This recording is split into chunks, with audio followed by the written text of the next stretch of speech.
People can do crazy things around celebrities. The Irish, however, are quite unique. For the most part, we tend to do very little. I remember when I was out to dinner with a friend and his favourite celebrity walked in. And despite all of my encouragement, he wouldn't even go over to the guy. He didn't want to bother him.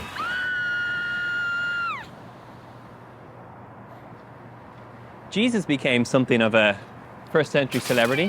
When he entered towns or small villages, people, unlike my shy Irish friend, would go bananas. Word would spread and people would come from far and wide, bringing their sick, hoping that Jesus would heal them.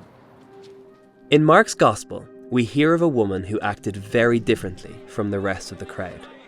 She was not going bananas, but instead quietly doing all she could to avoid the crowd, and at the same time doing what she could to connect with Jesus. You need to know her story to understand her actions. She had suffered for 12 years with a bleeding disorder. That was hard enough to live with, but it was made worse by the religious rules that piled hardship upon her. According to the temple purity laws, anyone with a bleeding disorder was considered ritually unclean, and people would literally avoid you. So not only did it cause isolation for her, but everything that she touched or everywhere that she sat would become unclean too. Can you imagine being a source of uncleanness, as if you could contaminate someone?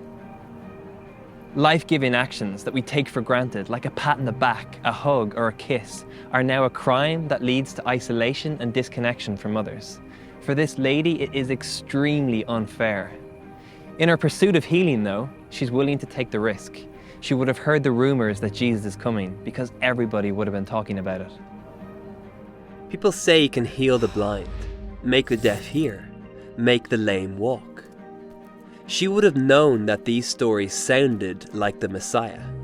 For hundreds of years, there had been prophecies in the Jewish Old Testament scriptures about a man who would be sent from God to bring rescue, healing, and transformation.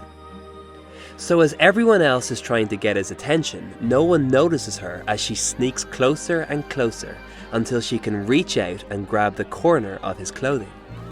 As she does, she feels that something has changed within her. Overjoyed, she turns to make her exit until she hears a voice saying loudly, "Who touched me?" The crowd are confused because they're all touching him, something that the disciples are quick to point out. "Everyone is touching you, Jesus. That's what happens in crowds." "No," he replies.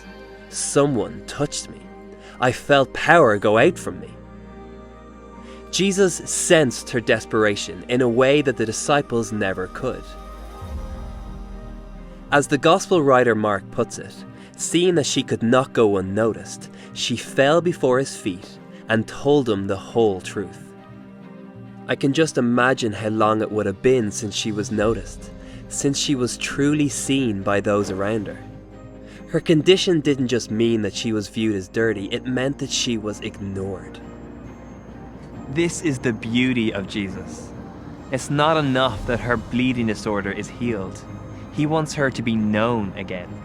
He's not made unclean by her touch, nor is he offended by her approach. He says, "Who touched me?" because he wants her to be free from the stigma of her illness.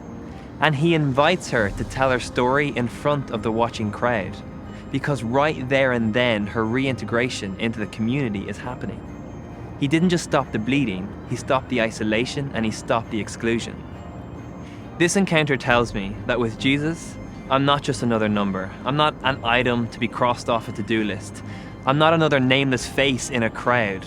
I'm an individual. I'm someone he wants to get to know and be transformed by the encounter.